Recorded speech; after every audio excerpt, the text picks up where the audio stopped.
From the television studios of the House of Representatives in Washington, D.C., this is Ask Congress with Lester Wolf.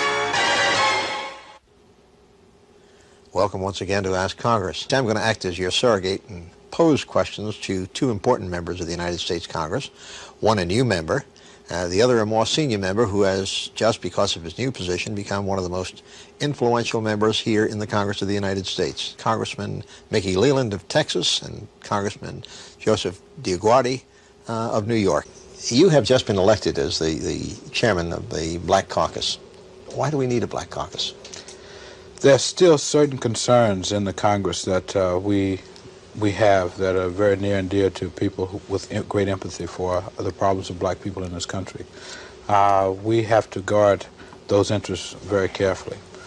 One of the things you must realize, Lester, is that you look at the numbers of members of Congress who are black today, and they're only 20. We have a net loss, as a matter of fact, of one. We had 21 last year. This session we only have 20 people.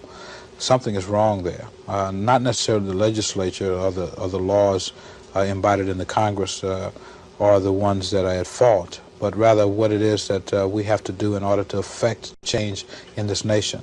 We represent the cutting edge for black people around the country. While we don't purport to represent all of the interests of all black people, we at least raise the priority interests of the black community. We also don't want to be known as just black representatives. We represent the entirety of this nation, but we also understand that the soul of this nation, if you will, must be brought to the forefront in order that people will understand that we have certain plight that has been in the last few years ignored, and that is that a lot of people have not yet realized their American status. We are still second-class citizens to a great extent. We are still citizens who have been forlorn by the system itself, and we have to continue to fight to make sure that America becomes America to all of its people. We fight for the poor and the working people, and we fight with a great fervor. But we continually have to raise the interest of black people in this country because we exist at the bottom rung of the ladder. We have not been given our just due, and that's why we have to meet in a caucus to determine what our agenda is, and then to fulfill that agenda we have to amass our intelligence in a caucus in order that we can leverage the Congress to do what's right.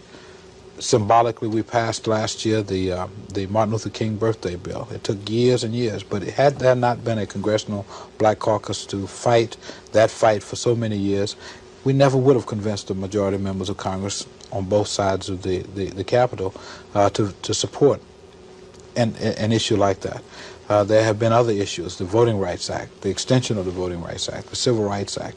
Black people have to be here, have to meet in a caucus to determine what their priorities are in order until of such time that we don't need affirmative action and equal employment opportunity, until we don't need to fight for the poor when there are no poor left in this country. I know that many of the members of Congress have worked with the Black Caucus. I've worked very closely with the Black Caucus over the years. I want to thank you, Congressman DioGuardi, for being here with us on Ask Congress today. Nice to be here with you. Let's look forward to being here again. We hope you will come back many times. And Mickey Leland, thank you very much for coming.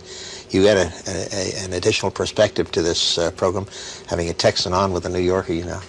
I like it. I've enjoyed it. Thank you Good both. Combination. Thank you both very much again. And until next week at this same time, this is Lester Wolf saying so long from Washington.